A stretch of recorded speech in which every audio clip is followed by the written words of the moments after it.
మన ప్రభువును మన రక్షకుడైన యేసుక్రీస్తు నామములో నా హృదయపూర్వకమైన శుభాభివందనాలు మీకు తెలియజేస్తున్నాను. దేవుడు మిమ్మును మీ కుటుంబాన్ని దీవించి ఆశీర్వదించునుగాక. ఆమేన్.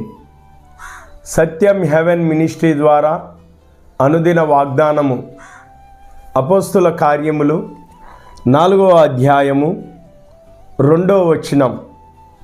యేసును బట్టి మృతుల్లో నుండి పునరుద్ధానము కలుగును.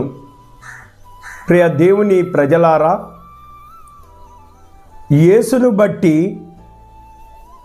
ఏమి కలుగుతున్నదంటే మృతుల పునరుద్ధానం. అంటే చనిపోయిన వారు మరలా తిరిగి బ్రతుకుతారు, పునరుద్ధానం కలుగుతుంది. యేసుక్రీస్తు ఈ లోకములో పునరుద్ధానమును జీవమును నేనే అని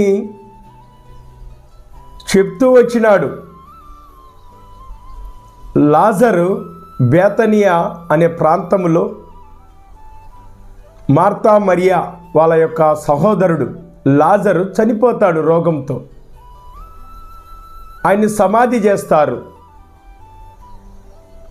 4వ రోజున యేసుక్రీస్తు ప్రభువుల వారు ఆ బేతనియకు వచ్చి ఆ సమాధి దగ్గరికి వెళ్తాడు. అప్పుడు జనసమూహం అంతా ఉంటారు.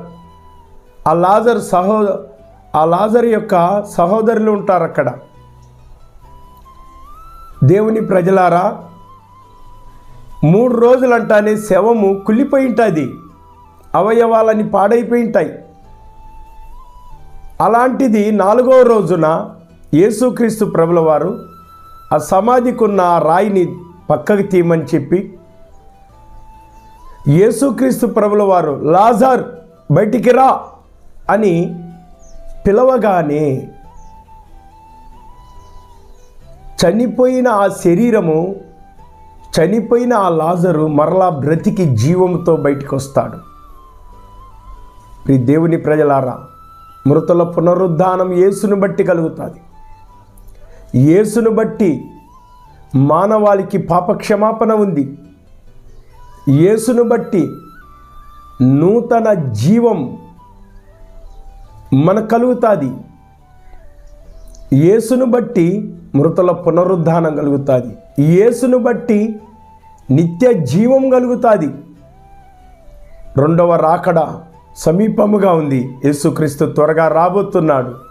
యేసుక్రీస్తు నందు విశ్వాసం ఉంచి నీ పాపములను, యేసుక్రీస్తు నందు విశ్వాసం ఉంచి నీ పాపములను, నీ దోషములను ఒప్పుకొని యేసును బట్టి నీ పాపములకు క్షమాపణ ఉందని విశ్వాసం ఉంచి యేసును బట్టి మృతుల పునరుద్ధానము, నిత్య జీవం కలుగుతుందని నువ్వు విశ్వసించినట్లయితే ఆ నిత్య రాజ్యము యేసుక్రీస్తును బట్టి పునరుద్ధానం కలుగుతుంది, పునర్జన్మనికి ఇస్తాడు.